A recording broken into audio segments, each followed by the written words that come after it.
Hello, everyone. Hello, everyone out in Zoom land. Thank you for tuning in. I want to thank Chris and Shosan Victoria and Spencer for inviting me. I do feel a little bit like I'm crashing a party and I'm overdressed. So,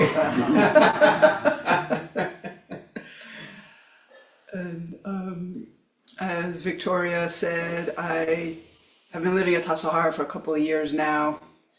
I had lived there before for a number of years, and my new role at Zen Center is to do just this, to come and visit branching streams, Zen centers that are affiliated with Suzuki Roshi's lineage. And I'm really excited about this new role, partly because I get to meet new people and talk with them about the Dharma. And also because this is where I started. I started at before there was a branching streams, a de facto branching streams, subset of Zen Center, if you will, or liaison. I practice at the Austin Zen Center in Texas. That I started there in 2001. So I remember quite clearly the trepidation I had coming to my very first one-day sit, which wasn't even a sesshin. It was just a very beginner 9 to 5. And there was so much anxiety going there during it and afterward. But there was something so mysteriously transformative about staring at a wall all day, waiting for some stranger who I knew was just out to get me, to ring the bell, to alleviate me of sitting there for so long, being with this mind and this body, that I just kept going back. So I mean, this for me, I mean, this is what we do when we leave the mountains, right? When I come out of Tassajara, down from the mountaintop, which when I was just there recently to onboard the new head of practice, it was 25 degrees. So I was quite excited to get back over that road and into some warmer weather. So here I am, and it's actually a kind of a warmer weather situation right now in this room. So just going with the flow here. Yeah, so of course, since I've left Tassajara, after being there for 27 months, people have been asking me how, do I miss it? I mean, I haven't really been gone that long to miss it so much, but I think, yes and no, I miss it. There's many ways in which living in an isolated, beautiful mountain valley is much easier than being out here in this world, especially this world that has changed so much in the 27 months since I re-entered the monastery.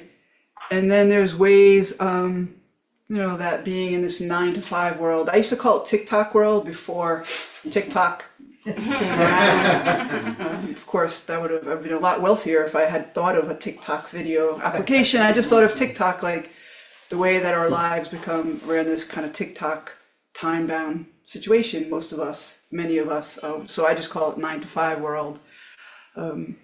And so in some ways, this 9 to 5 world is much easier than being in the monastic world. However, this one constant that flows through both of these lifestyles is that I can't escape from the two truths of myself, right? So there's this relative face, right? We all have a relative face. And then there's the original face, right? This original face that runs through all things and animates all beings, sentient and non-sentient beings.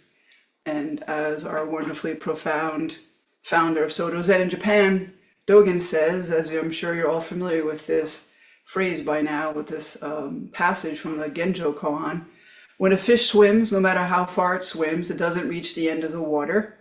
When a bird flies, no matter how high it flies, it cannot reach the end of the sky.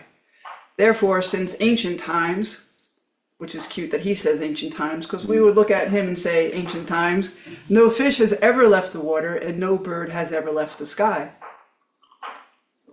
So the current ocean that I'm swimming in, and right now I'm in this eddy of beginner minds, Zen temple, dropping into your session here.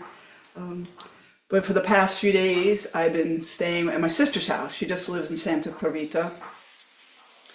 And so I'm in this familiar ocean of the family, right?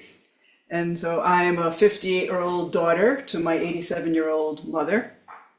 And I'm a older sister to my younger sister, who is 55.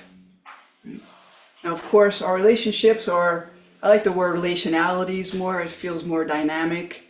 Relationship seems kind of solid and concrete, right? These relationalities to my mother and my sister have changed drastically over the years, right? I mean, we interact differently now that my mother is 87 and my sister is 55 and I'm 58. I also have two older brothers who are not there at this time, which is helpful. So, I think my sister now, she's a mother. She has a 13-year-old daughter, and she's also a wife. She's been married for, I don't know, 15 years now, 20 years, probably like 20 years. So our lives our relationship is much different than when we shared this peach-colored bedroom back in our house, where we grew up just outside of the Bronx in New York. And when we were kids, I was her protector and mentor, and she looked up to me and relied on me. And for more years than we were kids, our lives are completely divergent. Especially after we graduated from college, we would come together. She lived in a different state than I lived, and her life went in different directions. But we were still in this ocean of older sibling to younger sibling, but all those nuances, interactions, all the karmic beings here are changing and shifting.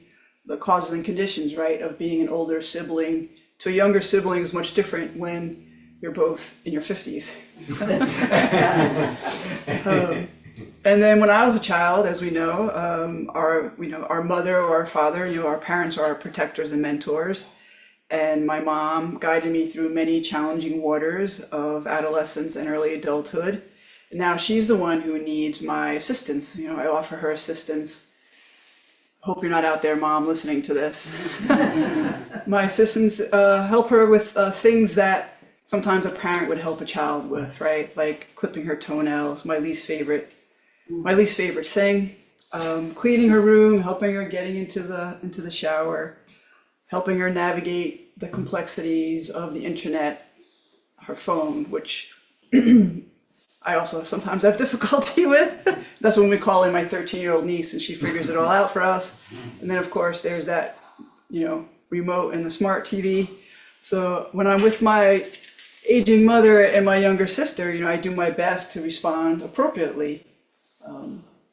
I don't respond anymore to my sister as if she were 10, and hopefully I don't react to my mother as if I were 10. So these are rising causes and conditions, and Dogen, this is how Dogen says this in that passage. When the bird's need or the fish's need is great, the range is large, and when the need is small, the range is small. In this way, each fish and each bird uses the whole space and vigorously acts in every place. So my mom will always be my mother, and my sister will always be my sister. But I feel like what happens when we go from our karmic family, if you will, like where I was living for a long time at Tassajara, and then we go back to our dharmic family, we get very illuminated by these relationalities. And when we sometimes, you could use the word regress, or when we start to relate to our family members from a kind of a stuck place or an unhealed, non-transformed place, a being that might still be stuck. Like when my mom sometimes relates to me as if I am not 58 years old, can be a little frustrating sometimes. And she's just shocked, as I am, that I am 58. And then just the other day, she gave me this pretty little bracelet. It's like these small Australian opals, which is my birthstone, opals. And I don't really usually wear jewelry. For some reason, we're not supposed to decorate ourselves. I don't know why. But anyway, I slipped it in because I'm no longer at the monastery. And even, I mean, I don't know how often I'll wear it, probably a lot now that I'm at the monastery, but she still relates to me as her daughter. Of course, I'm always going to be her daughter.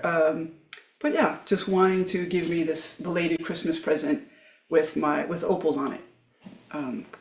So I have that with me now. Mom, I wish you were listening. And so that's what's so wonderfully illuminating and frustrating about coming off that mountaintop with the karmic family, like I said, and interacting with our dharmic family. It calls to mind that famous phrase, or the famous sentence from Ram Dass, right, where he said, if you think you're enlightened, go spend a week with your family. So then, adding to this mix, if you will, like the tributary of Tassajara, is like, Is that you? oh, look at that. Is that like, Oh, sorry. oh, is that, Halloween theme. that's Halloween. It's my birthday, Halloween, the day before, so. That's a little freaky. I'm not cutting that up. It's going to go on YouTube, so There's going to be a lot of associations to the Halloween theme.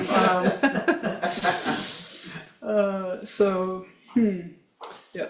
All right. okay. So the coming out of Tassajara, living there in this beautiful valley, and I know a few of you have been there to Tassajara. That's where I met Chris a number of years ago. And coming to my family, and then this ocean that I'm swimming in, like I said, is helping my mother and trying not to disrupt my sister's life too much, and interacting with my niece Skylar, who's 13, who really doesn't want to interact with me anymore. So just do my best to, how you doing? That's great. All right, see you later. Up into your room. Okay, whatever you're doing up there, that's great. See you later. How's school? You like math? Great. You know, just doing my best to interact as much as possible with the tween. I guess that's a tween or a teen. I don't know. So I've held all these different roles at Tassajara. I've been the tanto, the director, the head cook, the ino, and also the guest manager, the shika. And that's what's one of the more transformative aspects of living in this monastic valley is each one of those roles is its own ocean, right? Or its own eddy, if you will. I learned so much about my psycho-emotional personality karma by each role that I've been in. And the other thing too that happens there, because if you live there for a while, you get to then continue to interact with people there who are now also in different roles. And you get to be illuminated, sometimes annoyingly so, illuminated by your relationship with all these different people. And because you're in this valley and you can't escape them, usually, you get, as you know, there was this phrase that my first teacher, Barbara Cohn at Austin Zen Center, said, like, we're all rocks being tumbled, you know, we're polishing each other's rough edges. And so for being at Tassajara for so long and being in these different oceans, these different roles, I got to experience where I'm stuck, right? What my blind spots are, and also what my positive spots are, what my attributes are. So when I was the Ino, the head of the meditation hall, some people really appreciated that I was firm and friendly.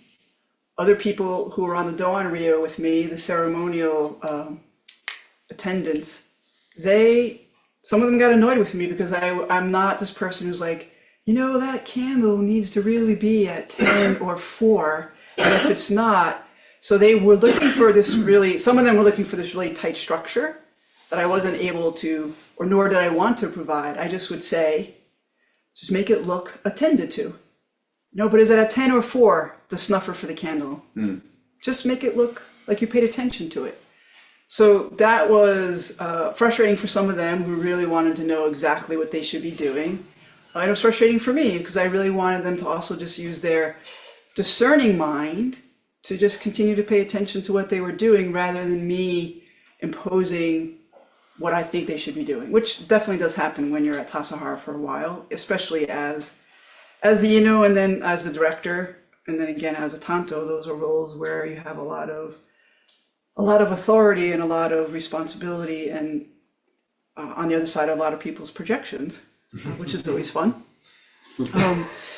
So if I were to, carry forward this identity of Heather as a tanto, a director at Tassajara, into my relationships with my mother and my sister. I mean, there's some benefit to that. And I can't separate out those identities from who I am, obviously.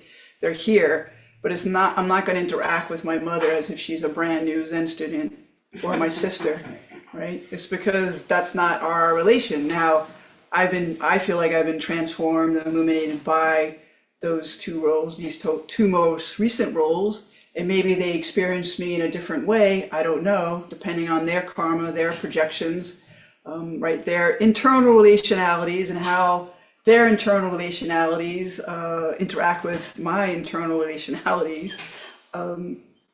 We just don't know, right? So there's a little bit of this wanting to bring forward more of a patient, which is not so easy, paramita for Heather. The patient, equanimous person doesn't always follow me along from Tassajara when I come to start, when I come back and rejoin my family. So, and I think also for them, yeah, I mean, for them, they come and go with their interest in what I'm doing, and their experience, obviously, of me changes as I come and go from this monastery.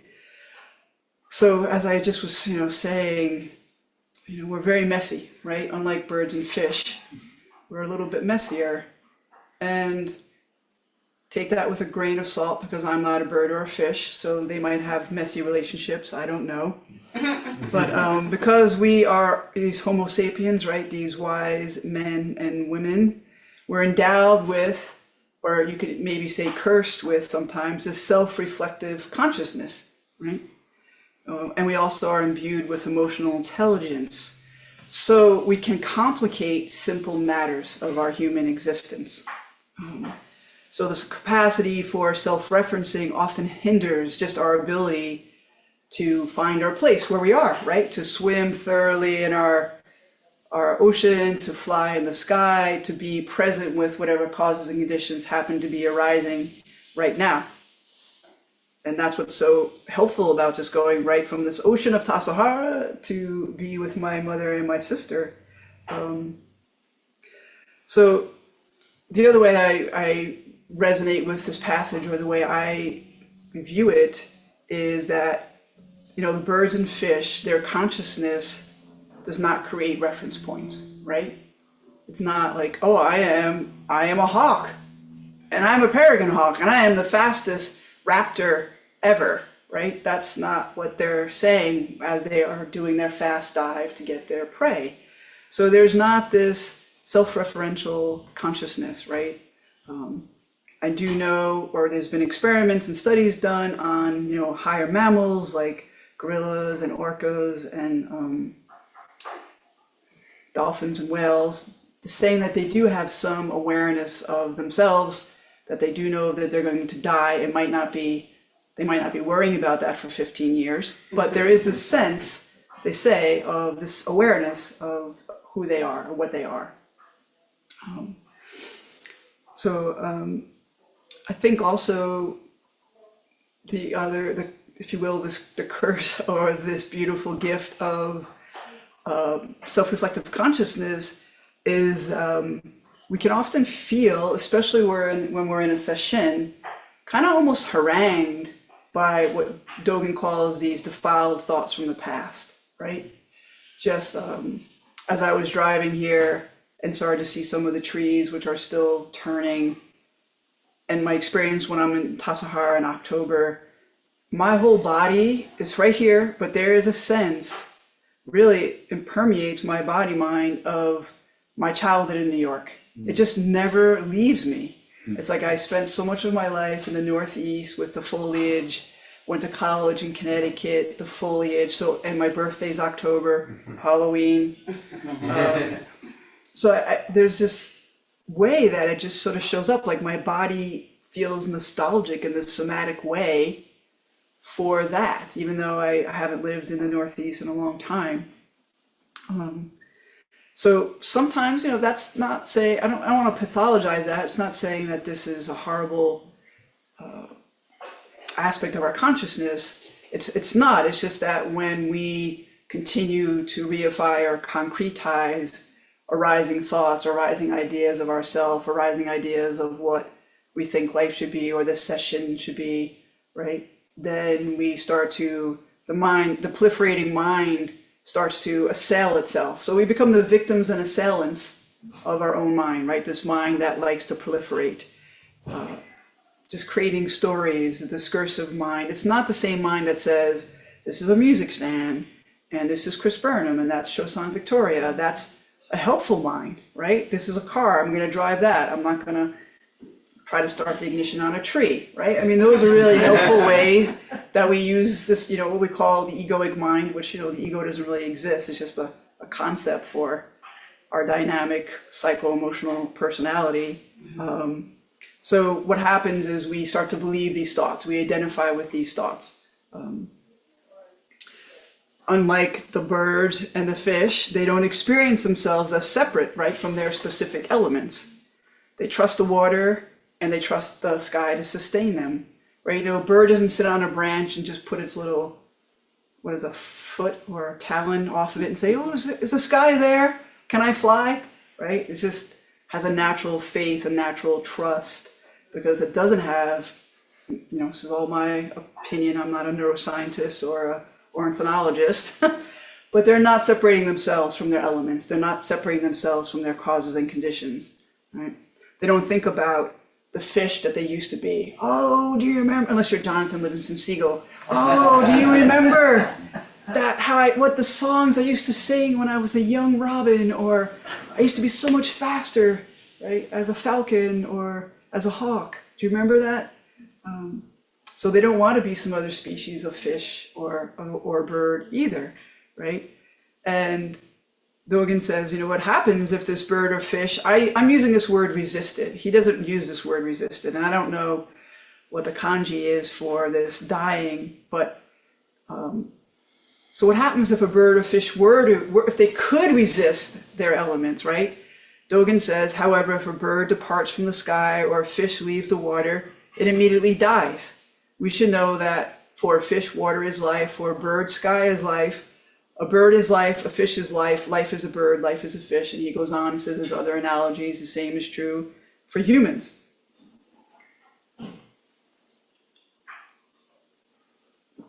And Okumura Roshi says, the analogy of fish and birds is about our Zazen practice, right? What you all are doing this weekend. So according to this analogy, our Zazen practice and the day-to-day activities based on it are connected to the entire universe, right? Now, we don't necessarily, that's true all the time.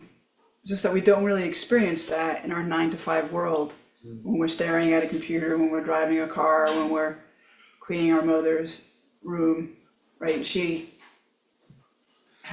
a quilter, so she has lots of quilts and fabric and beads and pins and all that. So it's hard for me to remember when I'm helping my mother in her room that all this activity is connected to the universe, right? So Dogen discusses the nature of our Zazen and how it forms the foundation of our attitude toward our entire lives. But of course, we can't live our entire lives, right? Just like that bird and fish can't thoroughly investigate the sky or the ocean. But sometimes we try that, right? It's like, okay, let me just project. If I look back at my journals, and I have many of them, when I was in corporate world, which wasn't that long and wasn't that corporate, I had all these goals. It was a very goal-oriented place. And in 5 years, I wanted to do this, and in 10 years, I wanted to do that. And practically none of that has come true. But you know what has come true from all my journal writings? At some point I wrote when I was not liking my corporate job, which was kind of a lot of fun. I had a really great crew. I wrote, I want to live a more bohemian life. Yeah. That seems to be the one the universe picked up. Not, I want to have, I used to work for a real estate company, so it's like, I want to own 10 investment properties and make $10,000 in passive income. The universe is like, no, let's just give you the bohemian life. Great, okay, so I got the bohemian life. So back then, I had no idea I was going to move to a monastery, right? This wasn't on my bucket list. And so we can't really, our mind thinks that, we can plan, we can set out goals, and then life just happens, right? So we can't thoroughly investigate our lives. We don't have an aerial view or topographical view of our life mapped out for us. We can only make decisions based on the causes and conditions right now, which is just this body and mind meeting external circumstances and being with internal circumstances. And that's the way we go through our life, right? And some people do cogitate too much, worry too much, ruminate, that they don't ever act. That is some of their causes and conditions, that they get stuck because they don't really know how to step off the branch without testing the sky, right? Or they don't swim, they're just sitting around floating, or they have a little, or they're anchored somehow.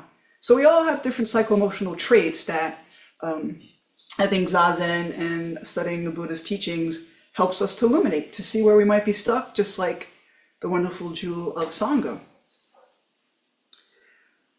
And so this is other line of Okumura Roshi's, where he says the water and sky in these images do not represent an environment outside the self. They are in fact inseparable from the beings that inhabit them, right? So the fish is being penetrated by the water, the bird is being penetrated by the sky. So this extraordinary and uncanny ability that human beings have to be able to imagine and to create, it's led us to all these incredible innovations. Many of them are wonderful, life-saving, just incredible innovations that, again, people developed them because they were able to create and innovate and imagine, right? Imagine, right? So I was thinking about this, so we do have these contraptions that allow us to swim in the ocean like a fish, right? We can be in a scuba outfit. We could also be snorkeling, so we can fish with that. We can swim like a fish without drowning. We also can fly in the sky without falling, thanks to helicopters and planes and paragliding and all that. We could rocket through space without burning up. And we're often, so I think because we can do all this, we're duped into believing that we are not only separate from the environment and that we can manipulate our environment, but also that we're superior somehow, right? That we are superior creatures because we can do all of this, right? And I never read Hitchhiker's Guide to the Universe, but I remember reading one, 2 sentences from it once, where it was something about, I don't know if anybody here has read it, but it was something about the dolphins and how the dolphins, human beings think they're superior to dolphins because they can create weapons and whatever else. And that's exactly why dolphins know that they are superior, right? And it's like, oh, that's so brilliant, right? It's just, we have these ideas that somehow we're superior and that we can, because we can do all these different things, that we're separate from the environment. And dolphins don't experience themselves as separate from the environment, which is great. Otherwise they'd be polluting the oceans just like we are. Yeah. I was thinking that, say we walked along a beach and all of a sudden you just saw all these empty dead animals, the dolphins were like, they were throwing all their empties on the beach, right? Everything, I'm done with that, I don't need that. And we would be really upset because they were dumping on our beach. That's what they experience from us, all of our plastic and all the things that we think are essential that we don't really need. So because we can imagine ourselves in some alternate reality, we often are not, to use Dogen's words, vigorously acting in every place. So when I get caught up in thoughts about how I don't want to help my mother in some way, that is already a hair's breadth deviation, right? So my mind is already lost in confusion because I think there's some other reality that I'd rather be doing, which is like exercising or writing, rather than helping my mom. So that is, if I keep going with that, if I allow my mind to proliferate and go down that bunny trail, I feel more separate than I actually am. I feel more separate from the moment, but in fact, the way is always there, right? I can never really leave my element, even though my mind is making me feel like I can. And of course, that mind is not separate from the one source, right? That mind is included. Everything is included. One of the lines is, yes. So The scheduled start for service time is actually 11:45. Okay, great. But that being said, Yeah. I wanted to offer that. So we've already gone over a little bit. Okay. I think it's okay if we go over a little bit more. Sure, I can finish. If you wanted to, yeah. Sorry, I've been like internally like debating with myself. But in any case, Drop the debate. do you feel like fielding any questions? Yeah, sure. Yeah, Okay, so Yeah. all right, cool. Then I'll turn it back to you first. yeah. So are we just gonna do questions? I've just said enough? Or did you want to wrap up? Okay, yeah, sure. That came out wrong. I'll wrap up. No, that came out wrong. No, so I think the point of the passage, as we know, is, yeah, it's like Tassajara makes it so much easier to feel our profound interconnection with all beings, with the environment, right? When we're out in this world and we're not doing enough meditation or we're not doing session, we can get so caught up in this mind that is so active and that likes to proliferate and separate itself or make us feel like we're separating ourselves. So I know that you're going to be wrapping up this practice period, and just when you're sitting, just remembering, and maybe you set the intention for your next zazen period to remind yourself that you're not separate from this period of zazen. Right? Zazen's not separate from you. And I think when we have even just a tiny moment of that, where that discursive mind, that proliferating mind settles a little bit, and it is just the body being breathed by the breath, and just feeling our physicality in the present moment, listening to sounds, right? Just being a body, essentially, right? Just being a body like the fish or like the bird, just being this body, we get a little taste of that. And somehow, mysteriously, that changes our being, changes the way we go out into the world, the way we interact with our family, the way we sit in traffic, right? So some of you may never have the opportunity to practice a Tassajara or some other place like that. I just want to say how important it is. I mean, most people at Tassajara are lay practitioners. And I just want to say how important it is to keep this practice going for yourselves and for your immediate ocean. And then that ripples out, and then that ripples out. And so many people at Tassajara started at small Zen centers around the country or around the world. So I really appreciate all of you. Most of you I've never seen before. Taking the time out of taking the time out of your life, but this is your life when you're here, right? This is life. There's no other life. There's no other parallel life that's happening right now. This is just it. So sitting and dropping those ideas and just trying to be a body in the moment. Just being one with Zazen. Right.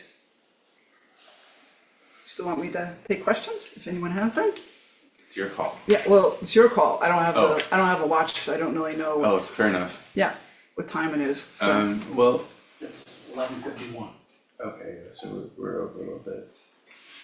Well, you said something about a mess earlier, and that's the being self-aware primates have this mess that. Humans are messier than fish and Yeah. birds. Do you think maybe that mess is like our air or our water? Sure, yeah, it is our air and our water, and I feel like what the Dharma helps us with, though, is, I hesitate to use this word, but it helps us to purify our mess so that we make less messes, right? I mean, for me, the practice is transforming karma, right? Karma can be transformed, this and that conditionality. This arises, that arises, this ceases, that ceases. So karma can be transformed. We can be transformed by this practice of Zazen, by studying the teachings, by practicing with the Sangha. So yes, those causing conditions, that is the mess. How can we clarify our mess to not harm ourselves and others? Yes. I agree that we can transform ourselves. I was wondering what about when we encounter injustice and suffering? What is our role in that? Not to add to the injustice and suffering as much as possible. And can we extend our heart in all directions to the person who's being hurt and to the person who's doing the hurting? Because that person who's doing the hurting is also hurt, otherwise they wouldn't be hurting. And it's not so easy to have that kind of nuanced conversation and interaction with people these days, where people are being canceled, where people are people are not being heard. And I have to say, since I'm now, out and about, unfortunately able to watch what's going on, especially in the cities in Minnesota, I think they're just doing an amazing job, some of those people, with just protesting nonviolently. It's really incredible. I'm just really incredible in Chicago as well, like how they haven't been coming with violence. And the people in Portland in those frog outfits, what the heck was that? Was amazing. What an incredible thing. Yes, we're the Antifa. Yeah, I'm in my frog. Like, I thought that was an amazing, it's like the flower in the gun, right? The image from the 60s is like, you're coming at me with all your violence and your violence internally, and you're radiating that out. Radiating's not such a great way. It's more like spewing, because they can't be with their own hurt, and they don't even know that they're hurting sometimes. So how can we meet that hurt on both sides with the same heart? I know it's not easy, and I'm not a person that was really trained that way. So it's like, I do feel that there is a justice, and I'm on the side of the people who are exercising their right to gather and protest. And then I have to, the bodhisattva vow is, how can I see the suffering of the other people, who are also me, because I can get angry, so it's like, I think the more we're able to stay with ourselves, the more we can be with what's going on for us and have more spaciousness here, then we can just bring that spaciousness that comes with us, and people sometimes are disarmed by that emotionally because you're not adding to their stuff. Right? Have you ever been angry at somebody and they're just like, oh, okay, I'm sorry. You're like, no, I want you to argue with me. I'm like, it's just, can we stay present in our heart, mind, and hara, and be open to these people as well? I think that helps to transform what's the situation. It can, not always, obviously. You can't force people to be kinder in that way, to not be violent when they're hurting so much and when they're othering so much, right? There's a lot of othering going on. So, thank you. Back to the birds and the fish and the koan. I understanding it along the right lines, when I get the impression of what's being said is that we live our lives. We don't judge ourselves. We don't anticipate. We don't do anything. We just experience our lives as we go along. And if things are bad, they're bad. And you learn to deal with them. You constantly adjust to what the situations are, so that we are in a place of where we're paying attention without becoming obsessed, and that we're just make adjustments at each time. You catch yourself getting angry. Okay, it's all right. You got angry, but knock it off. And that thing, is that along the lines of what Dogen's saying? Yes, I think this word evaluation is helpful. Like, we evaluate and place, we judge what's going on in our lives. We judge other people. We have ideas about how the world should be, like I said, and other people should be. And then when all those expectations aren't met, we hold those people in life responsible for not meeting our expectations, which is that's not being an adult, in my opinion. We have to take responsibility for what the projections that we're putting on everybody and everything. So when that mind that evaluates, like, oh, I should have gotten my brown robe sooner, which I've never ever thought ever, but just saying, I'm just saying is that like, or, whatever dream you might have had that hasn't been realized yet, we're evaluating our lives. No, the bird and the fish aren't evaluating their lives. Like, I wish I could be a better fish. I wish I could be a different fish. So I think that does come up. I don't want to pathologize it. It's just, are we beating ourselves up with our own measuring stick, right? If we drop the measuring stick, then there's nothing to measure, right? We'll drop that comparison mind and there's just this, right? There's a friend of mine just recently ordained, and I met him years ago. He's about 15, 20 years younger than me. He sent me photos and said, oh, it's been such a meandering path, Heather, and I'm so glad I've been sharing it with you. And I texted him back and said, it's only meandering if you think it should be straight. Right? I mean, this is the path. The path is whatever it is, but if you think it should be whatever straight is, it's not, it just is what it is. So just watch that mind that's evaluating, especially we can feel that when we're suffering, right? When there's a lot of resistance in our body, when we're suffering, often that's because we have some idea we're holding on to. We're evaluating ourselves, we're evaluating life, we're valuing one life over another life. Right. And if you read the Tenzo Kyokun, he talks about that as well. Like, we're making judgments about the pot or the leaf that's wilted versus the leaf that's not wilted, right? So we place all the value on life. Life, there's no other mechanism that's doing that, right? So I mean, a bird of prey is going to kill something and eat it. That's what it does. It's not saying, well, I'm not going to go for the sparrows because I think they're so cute. I'm gonna kill the robin instead, right? So it's like, watch that mind that evaluates and makes judgments and conclusions based on our evaluation, because that is suffering. That is suffering. That is separation. So of course we do that as humans. It's just, do we get caught up in it? Watch the suffering when our expectations aren't met. And then the practice is dropping all those ideas, noticing the ideas, dropping them, and just trying to be with right now. Just trying to be here. Yeah. Thank you. I have a question.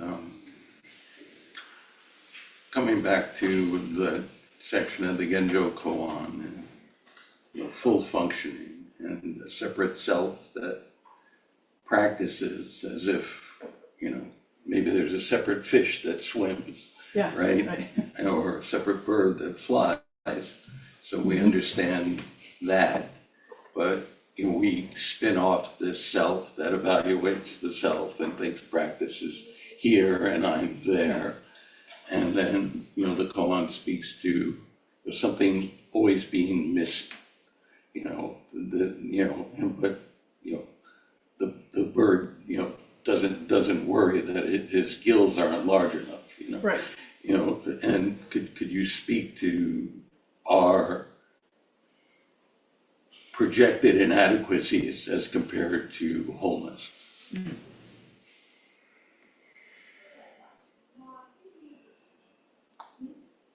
So even though the mind might project inadequacies,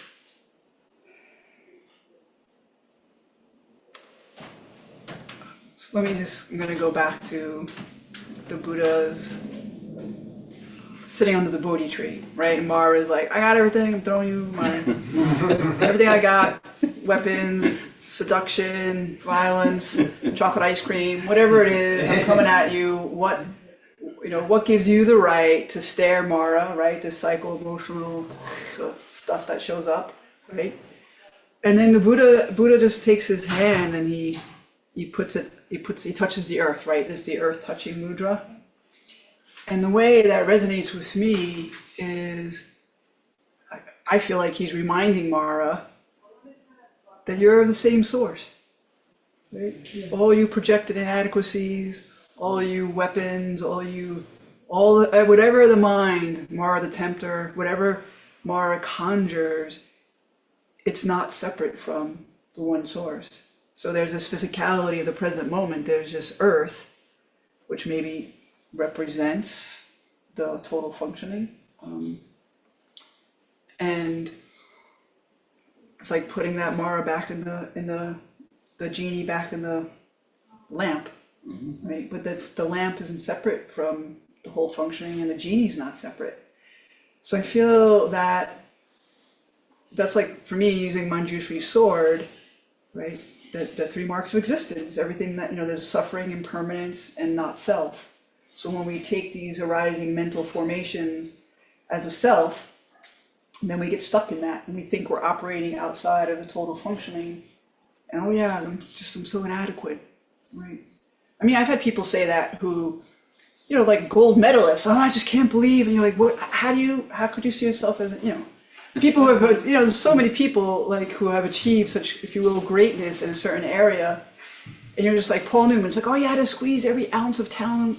And I'm like, okay, Paul Newman, what are you talking about? You're Paul Newman, right? I mean, so it's just the content is different, but everybody, that mind that comes from lack, if we can remember that isn't separate from the total functioning, right? It's not outside of the element of our life, and it's from the same source, then maybe that can help to unsubstantiate the sense that all this is true.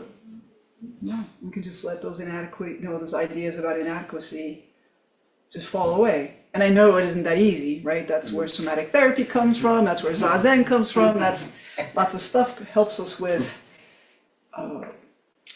sloughing off all the stuff that we've learned, right? Just, says Bodhisattva, there's nothing to attain, right? It's just like a sloughing off, sloughing off, sloughing off.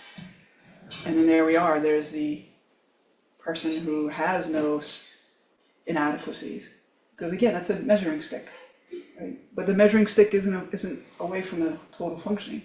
But if you think about it, what could possibly measure total functioning? I think, I don't know, I can't. Right, so I think it's really just helpful for me to remember that. How can I use, when things arise in the mind, question them, question their reality, question their truth. Remember that whatever arises is impermanent, not self, and if we identify with it, it's suffering. Yeah. The self that we perceive as separate is not in fact a separate self.